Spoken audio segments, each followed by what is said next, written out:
So something that's just been kind of on my mind a bit, and I think listeners may want some clarity on, is this concept of a multipolar world.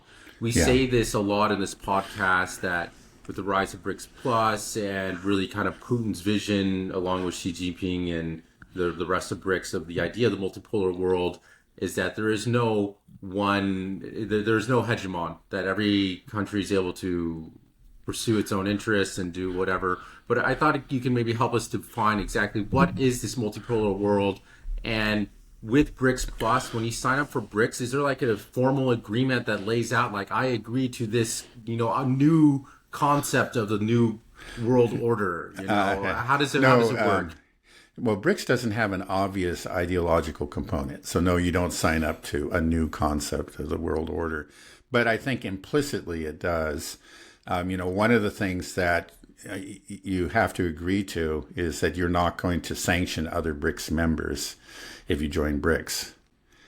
So that, that keeps out the members of the so-called rules-based order, because of course there's sanctioning left and right, and the U.S. is behind all of it. So yeah, right there, it is implicit. It's just that, okay, we don't sanction each other. We may not agree with what, with what each, what the other countries do. But we understand that they're sovereign nations. There's even, and maybe more importantly, there are different civilizations. There's Chinese civilization, there's Indian civilization, there's Russian civilization, there's Persian civilization, there's African civilization. And, we may look askance at some of the practices, that are, that occur in these different civilizations. But we accept that that's just not our business. It's for them to build up their civilizations, to reform if they feel necessary, to return to traditional ways of doing things if they see it's necessary. It's for them to do. Now, that's just in sharp contrast, of course, to the rules-based order, which, of course, the old joke is, and it's really not an exaggeration, we issue the rules, and no, it's we make the orders, and oh God, I lost it. But it's it's rules for thee, but not for me. Is yeah, how it right. works. It's basically we make the rules and we give the orders, right?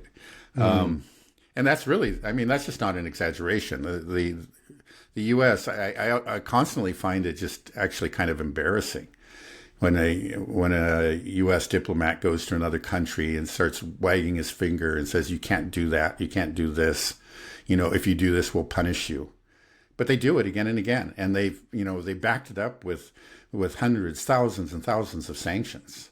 They're very serious about it, right? And they've invaded countries too, over these kind of things. Right. So that's it. It is really this is a problem. The problem is the United States and its so-called rules-based order. Which is really hegemonic. It just clearly is. I think they get around it in their minds by thinking, well, we're all liberals and what we're doing is enforcing multiculturalism. And so we want to make sure everybody's multicultural. But that's their idea of multicultural. They have one idea of what multiculturalism is, and they enforce it on everybody. And that's really, they can't see the obvious hypocrisy and the self-contradiction there. Right. Well, it's also, I feel like the concept of multiculturalism in a way ends up destroying your own culture in the process, because what kind of makes cultures unique is that they do kind of preserve their own identity, and they don't allow everybody to come in and have this new, and this is kind of, America's the exception. And I think that's why it's so important to us, because our identity is multiculturalism. But other countries, have thousands of years of history of creating a unique identity, and we want to kind of destroy that. Say, no, you should be like us, where everybody's all the same, and then you lose the culture in the process of that. Right. Like, there used to be a distinct thing of, there was the British gentleman, and it's like that's kind of, we're losing these things now. Yeah. Right. Well, even within the U.S., there's there's been a debate, you call them the culture wars, which is really over that. I mean, there is a core American identity that's being replaced by this new, you could say, cosmopolitan, multicultural identity, and, that has these woke aspects to it.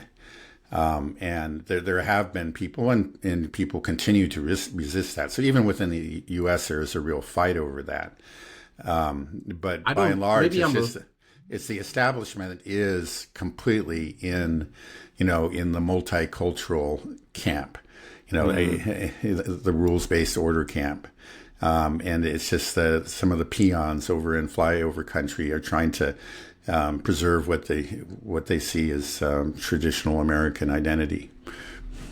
Right. Well, I don't know if it's the product of my public education or whatnot, but I don't know what the core American identity is. Well, what is can you define what the core American identity used to be and that's resisting this new? Well, I would say, it was definitely, I think even it was being chipped away, especially in Berkeley, where I grew up, even in my generation. But we were all aware of it. It was really an Anglo-Saxon, identity. It was the British. It was the culture of the founders, who were British gentlemen, and it contained the certain rights. I think those that end up being kind of like overplayed. So now it's just about abstract rights, but it was more than that. I remember, I guess when I think about a traditional American identity, I think about my grandfather. And he was a doctor, and he was very much a gentleman. He had a certain way of acting, and very reserved, self-disciplined. But with a strong sense of, let's say, noblesse oblige, meaning that he felt like he had to make contributions to society. During the war, he went out and World War II. That is, he volunteered his services as a doctor and served in North Africa. And then he would also, as a doctor, he would visit poor people who couldn't pay and provide free services to them. I just see him as kind of an ideal of that traditional American identity, and he very strongly identified with his British Isle ancestors. For him, it was mostly Scotland. His Scottish ancestors, but they're from Scotland, most of them, but they came through England. And so, I remember his library was full of all the great literary works of Scottish and British authors. And that's what I grew up, because my mother passed it on to me.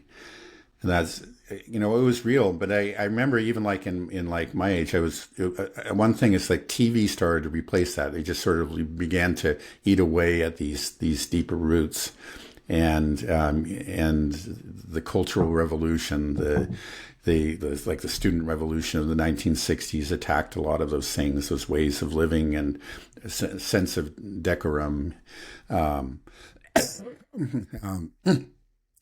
And then you have to say it was also the U.S. government was partly responsible. I mean, part of it was being very respectful of the military.